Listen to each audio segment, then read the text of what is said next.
दोस्तों आज की इस वीडियो में मैं आप सभी को रूट का जोड़, रूट का घटाव, रूट का गुना और रूट का भाग, ये रूट का जो चारों चीज़ होता है इस वीडियो में मैं क्लियर करने वाला हूँ। बस आपको वीडियो को शुरू से अंत तक देखना है। अगर आपके रूट के ये चारों चीज़ों को क्लियर करना था बेहतरीन तरीका से तो 2 मिनट ज़्यादा लग सकता है, पर आपको यहाँ से कॉन्सेप्ट पूरे तरीका से आपको क्लियर करके मिलेंगे। तो आइए आज की इस वीडियो को हम शुरू करते हैं। तो देखिए, सबसे पहले हम रूट का जोड़ सीखते हैं, मतलब रूट का ऐड क्या होता है ध्यान से समझिएगा। रूट यही है, जैसे ये रूट अंडर रूट, इसी को हम लोग रूट बोलते हैं, मतलब यही सिंबल है रूट का। इस तरीका से रहे तो ये सिंबल ऑफ रूट है। ओके, अब इस रूट का जोड़ हम कैसे बनाएंगे तो ध्यान से समझिएगा। जैसे ये रूट है, अब इसके अंदर जैसे मान लिया जाए कि ये रूट 2 दे दिया, तो इसका मतलब है कि ये एक रूट 2 है, इसके आगे कुछ ना, तो इसका मतलब कितना है, कम से कम एगो तो रूट 2 है ना। तो इसका मतलब 1 रूट 2 है। जैसे रूट 5 यहाँ दिया हुआ है, इसका मतलब हम समझ रहे कि इसके आगे कितना है, 1 है। ये आपको समझना है कि रूट 5 एक रूट 5 है। अब देखिए रूट का जोड़ सबसे पहले हम क्या करेंगे कि कभी भी बनाने के लिए हम रूट वाले को चेक करेंगे। तो यहाँ भी रूट 2 है और यहाँ भी रूट 2 है, तो जब दोनों जगह सेम रहेगा, दोनों जगह सेम रहे, ध्यान से समझिएगा कि जब अंदर जब रूट वाला संख्या सेम रहे तो बाहर वाले जब जोड़ है तो हम इसको जोड़ देंगे। तो ये रूट कै गो रूट 2 है, बोलेगा कि 3 रूट 2 है और ये 2 रूट 2 है, तो 3 और 2 मिल करके टोटल कितने हो जाएगा मेरे साथियों, तो बोलिएगा कि 5 हो जाएगा। अब ये एक रूट 2, यहाँ भी एक रूट 2, मतलब रूट 2 दिया हुआ है, तो आप किसी एक को लिख दीजिए, मतलब 5 रूट 2 ये आपका बनकर आ गया। आई होप कि आपको समझ में आ गया होगा। क्या बोले, अगर अंदर वाले संख्या सेम, जैसे रूट 2 यहाँ भी था, रूट 2 यहाँ भी था, तो यहाँ 3 को रूट 2 था, यहाँ 2 रूट 2 था, तो 3 और 2 मिलकर ये 5 रूट 2 बन गया। अब जैसे यहाँ समझिए, यहाँ 3 रूट 5 है, यहाँ रूट 5 है सेम, तो हम क्या बोले कि यहाँ कुछ नहीं तो कम से कम एक तो रूट 5 है, तो ये 3 और 1 मिलकर के 4 हो जाएगा, 3 और 1 मिलकर के 4 हो जाएगा, और 1 रूट 5 आप लिख दीजिएगा, तो 4 रूट 5 हो जाएगा। आई होप कि आपको समझ में आ गया होगा, बिल्कुल बेहतरीन तरीका से आएगा। हम क्या बोले कि जब सेम रहे तो ये प्रोसेस अपनाना है रूट का जोड़ में। अब 2 ही चीज आएगा, चाहे तो सेम आएगा, नहीं तो सेम नहीं आएगा अंदर वाले संख्याएं। तो जैसे देख रहे हैं, देखिए बाहर में कुछ भी रहे, बाहर वाले से मतलब नहीं, नीचे अगर अंदर वाला सेम है तो हम उससे जोड़ देंगे, ठीक है, जोड़ रहेगा। तो अब देखिए इसमें हम देख रहे हैं 2 रूट 2 और यहाँ रूट 3 है, मतलब यहाँ रूट 2 है और यहाँ रूट 3 है, मतलब सेम संख्याएं नहीं है, तो इसका कोई सोल्यूशन नहीं। जो दिया हुआ है, जैसे 2 रूट 2 है तो 2 रूट 2 हो जाएगा, और प्लस रूट 3 है, ये प्लस रूट 3 ज्यों का त्यों आपका रह जाएगा। आई होप कि आपको समझ में आ गया होगा। 5 रूट 2 है प्लस 3 रूट 3 है, मतलब यहाँ भी डिफरेंट है, तो यहाँ भी नो चेंज हो जाएगा। जो 5 रूट 2 है तो 5 रूट 2, और प्लस 3 रूट 3 है तो 3 रूट 3।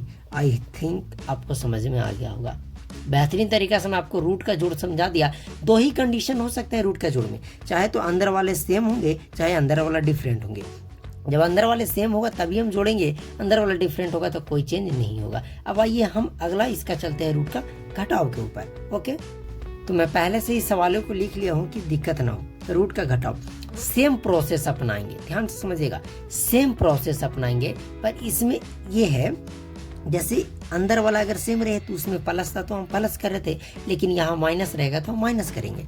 तो देखिए यहाँ भी रूट 2 है और यहाँ भी रूट 2 है, लेकिन यहाँ 3 गो है और यहाँ 2 गो, तो 3 में से 2 जाएगा तो 1 बचेगा, मतलब 1 गो रूट 2 बचेगा। तो हम क्या बोले कि 1 नहीं लिखना, सीधा रूट 2 लिख दीजिए। इसका मतलब समझिएगा कि 1 ही गो रूट 2 लिखा हुआ।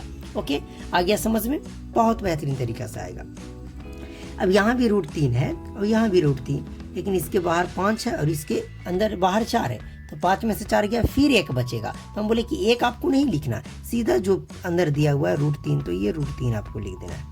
फिर यहाँ देख रहे हैं, तो अब 6 में से 4 जाएगा तो अब 2 हो जाएगा, और रूट 2 और रूट 2 सेम है, तो आप 1 रूट 2 को लिख दीजिएगा, मतलब 2 रूट 2 आपका आंसर हो जाएगा। आ गया समझ में। फिर हम देखें तो यहाँ भी रूट 5 है और यहाँ भी रूट 5 है, तो 4 और 3 फिर से कहिएगा कि 1 ही बचेगा, मतलब हम सीधा सीधी रूट 5 लिख सकते हैं। आई होप कि आपको समझ में आ रहा होगा।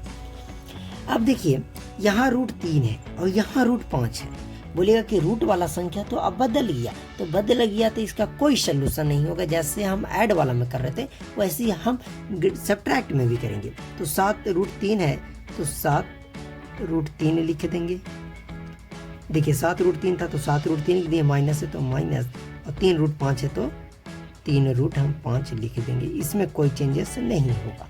आ गया समझ में? अब यहाँ भी अलग है। अब देखिए यहाँ 8√2 है और यहाँ सिर्फ √5 है, मतलब ये भी अलग अलग होगा, तो इसका भी तो कोई चेंज नहीं होगा। मैं तो इतना हेल्प कर दिया, तो आप इसका आंसर कमेंट में दीजिएगा, ठीक है? इसका आंसर आप कमेंट में दीजिएगा। लेकिन भिन्नों का ये जो रूट का गुना और रूट का भाग है वो बिल्कुल ये दोनों से अलग है। चलिए हम रूट का गुना में और रूट का भाग के ऊपर चलते हैं। ओके, तो अब आप देख रहे होंगे कि रूट का गुना और रूट का भाग मैं आपके सामने लिख कर ले लाया हूँ। अब इसमें क्या करेंगे, सबसे पहले देखिए यहाँ भी √3 है और यहाँ भी √5 है, तो बोलेगा कि ये तो अलग अलग है, इसका मतलब चेंज नहीं होगा। लेकिन यहाँ ऐड में और सब्ट्रैक्ट में उससे होता है कि चेंज नहीं होता, लेकिन यहाँ तो मल्टीप्लाई में आ गया। तो यहाँ क्या करेंगे, यहाँ मतलब नहीं है, बस रूट और रूट वाले संख्या के जब गुना है तो गुना करेंगे, तो 3 को 5 से करेंगे तो बोलेगा कि 15 आएगा, और बस आपको रूट लगा देना है, मतलब √15 आ गया। आई होप कि आपको समझ में आ गया होगा। अब यहाँ एक बात और रही कि यहाँ √2 है और यहाँ भी √2 है, तो जब सेम रहे, ध्यान से समझिएगा कि जब संख्याएं सेम रहे √2 और √2, तो इसमें क्या होता है कि आपका जो ये अंदर वाला नंबर है, कोई दोनों में से किसी एक को लिख दीजिए, यही आपका आंसर हो गया। फिर से समझे कि अगर रूट में एक तरह का दो संख्या मिल जाए मल्टीप्लाई में, तो हम किसी एक को ही बाहर निकालेंगे। हम ऐसे क्या बोले कि रूट और रूट को मल्टीप्लाई करेंगे, तो यहाँ देखिए इसका मतलब यही होगा ना। देखिए √2 और गुना √2, इसका मतलब तो जैसे 3 × 5 = 15 किए, तो 2 दूना 4 करेंगे, तो आपको पता होगा कि √4 का वर्गमूल जो होता है वो 2 होता है। तो अब सीधा सीधे अगर सेम संख्याएं रहे तो वो नंबर लिख देना है। अब फिर करेंगे 6 गुना √2, तो 6 दूना 12, यानी कि √12 हो जाएगा। अब इस √12 को तोड़िएगा तो 2√3 करके आएगा, तो उसको मैं बाद में तोड़ना भी सिखाऊंगा। ओके, अब देखिए मैं बोला कि सेम तरह के दो संख्याएं हैं, तो हम क्या बोले कि अगर सेम तरह के दो संख्याएं हैं, एक तरह के दो संख्याएं हैं, तो किसी आप एक को बाहर निकाल दीजिए, बस ये आपका हो गया। ओके, अब रूट का भाग भी बिल्कुल अलग है। अगर आप समझिएगा तो थोड़ा सा देखिए, इसको मैं थोड़ा होल्ड करता हूँ, इसको बाद में बतलाता हूँ। अब देखिए जैसे यहाँ √2 है और डिवाइड करेंगे √2, इसका मतलब ये है कि √2 डिवाइड बाई √2, तो रहे तो कट के तो सीधा 1 आएगा मेरे साथियों। तो डायरेक्ट रहे तो हम इसे काट कर सीधा 1 लिख सकते हैं। आप बोलिएगा कि यहाँ √6 है तो √6 लिख दिए। चलिए डिवाइड √2, तो जब √6 और √2 होगा तो आप सीधा सीधे ऐसे काट दीजिए। देखिए 2 या 6, तो सीधा सीधी काटिए, और बोलिएगा कि रूट से तो रूट भी खत्म हो जाएगा। समझ रहे हैं ना बात को, हम जैसे बता रहे वैसे समझिए। लेकिन आपको भाग में क्या करना है कि ये जो जैसे हम अंदर वाले संख्या को काटे, तो आपको रूट लिख देना है, जैसे √3। नहीं समझ में आया? फिर से ध्यान से समझिएगा। जैसे हम इस नंबर को काटे, 2 या 6 कट गया, बस दोनों जगह से किसी एक रूट को लिख दीजिए √3। अब कैसे हुआ थोड़ा ध्यान से समझिए। जैसे हम इसी का बात करें √3, चलिए √5 मान लिया, चलिए √5 और बटा √3, एक बदला गया वहाँ पे, पहले √3 था, इस एक डिवीजन हो जाएगा, मतलब √3 डिवाइड बाय √5। तो इसका क्या होगा, तो देखिए इसका मतलब तो यही होगा कि उल्टा लिख दे रहा हूँ साथियों। देखिए फिर से मैं क्वेश्चन लिख रहा हूँ, √5 डिवाइड बाय √3 क्या होगा, तो इसका मतलब हुआ कि √5 को आपको डिवाइड करना है √3 से।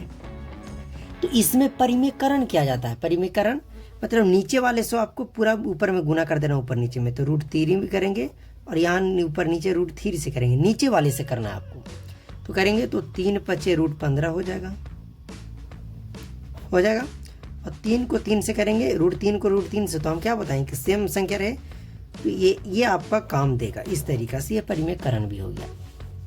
अब देखिए इसको दिए √3 बटा √2 को, तो √3 कैसे आया वो हम दिखलाते हैं।